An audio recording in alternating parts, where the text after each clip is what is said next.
And this Monday, we're marking World Environment Day with the focus being on plastic pollution. Now, on Friday, global negotiators agreed to craft an initial draft treaty to end plastic pollution, a preliminary but crucial step towards tackling one of the lasting sources of human waste.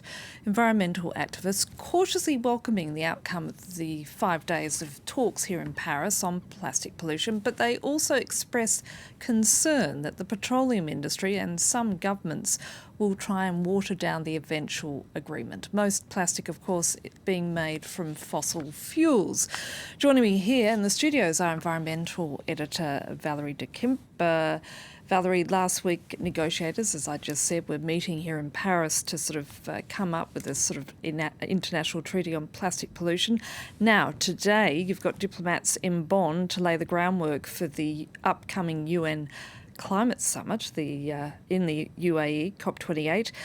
Clearly, the world is facing multiple challenges, so just give us a sense of what exactly is the big picture. Well, as you said, Annette, this year's World Environment Day is on plastic pollution, how the world can put an end to plastic pollution. And really, the numbers are quite dizzying when we talk about plastic pollution. Every single year, 460 million tons of plastic produced per year. This number has doubled since the year 2000 and is set to triple by 2030. And this was very much at the heart of those negotiations you just mentioned there with, the plastic treaty. But again, now the World Environment Day also coinciding with the beginning of very crucial negotiations in Bonn in Germany, working ahead of COP28, of the annual UN Climate Summit in the UAE. And already this COP has emerged as one of the most controversial UN climate summits we've ever had. And for several reasons, but one of the key reasons being that the UAE's national oil company, the CEO of that company, has been designated as this year's COP28 president. And so that raises obvious questions about potential conflicts of interest. And so you have, again, we're talking about plastic pollution. We're talking about the climate crisis. What's the big picture? Well, these are not individual issues. They're not separate issues. They're actually two sides of the same coin. And you actually mentioned it, Annette. Plastic is oil. Every single plastic object that we have, we need fossil fuels, we need oil in order to manufacture those products. And so the key question that we need to be asking ourselves, and negotiators, countries are working towards that objective, how do we move away from fossil fuels? How do we kick our addiction to fossil fuels? And it's not just a case of recycling, is it? It's a case of reducing the production of that plastic. And I'm going to ask you, reporting on the impacts of plastic pollution has been a big part of your coverage on the France 24's environment show, Down to Earth. Is there any story in particular that stands out for you? Well, Annette, when we think of plastic pollution, we usually picture, plastic bottles on a beach. But we recently worked on a lesser-known form of plastic pollution, and it's nurdle pollution, plastic pellets. And they're tiny beads of plastic, and they're found pretty much everywhere in the world. 230,000 tons of these plastic pellets wash up in our oceans every single year. And there's one hotspot for nurdle pollution in Europe. It's in Spain, in Tarragona, in the Mediterranean, off the Mediterranean coast in Spain. And we actually traveled there recently to kind of understand why this form of pollution has gone undetected for so long. And we met with scientists, with activists who told us about this issue. And I want to show you a clip of our report, an activist that we interviewed. Back to Valerie.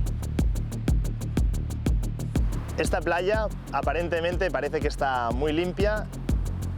El problema es que hay un contaminante que es tan pequeño que son estos peles de plástico que se encuentran en millones repartidos por toda la playa.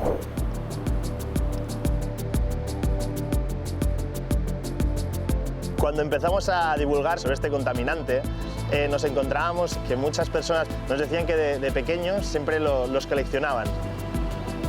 Mucha gente no sabe que esto se trata de materia prima, que se trata de plástico fabricado que que se pierde y llega en estas playas. De una forma un poco rústica, rudimentaria, nosotros empezamos a fabricar una serie de tamices para poder recoger estos pellets en mayores cantidades. Cuando vas poniendo las paladas de arena, que aparentemente no van tan llenas de pellets, pues siempre sorprende ver la cantidad que encontramos aquí.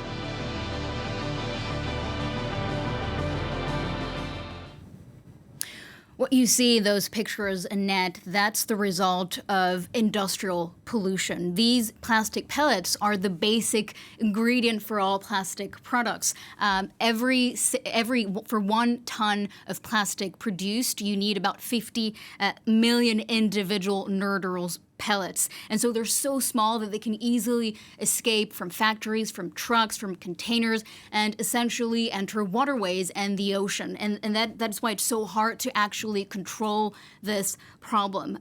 You might wonder, shouldn't the industry care that they're actually wasting some of that plastic? Well, the problem is that nurdles are essentially worthless. They cost about €1 per kilo, so there's no incentive for the industry to actually find solutions and put in place initiatives in order to limit spills. And there's also a basic problem that there's no legislation in Europe at the European level, but also at the international level to regulate the problem of nurdles. A number of NGOs are now advocating for nurdles to be classified as dangerous, for them to be a dangerous product when they're on boats, on trucks, on containers. And so far, that has not happened. Ideally, the industry would have to put in place packaging, very robust packaging for that not to happen. But again, that has not happened. And really, just to finish, to me, what's really powerful about the story is that we usually think, okay, plastic pollution, it's about you and I throwing our bottles or plastic bottles on the beach, and it's about educating people. Well, yes, it is about educating people, but it's also about the industry, the responsibility of the industry, and holding them accountable for the pollution that they have created. Valerie Dekimpe, thank you so much for that analysis.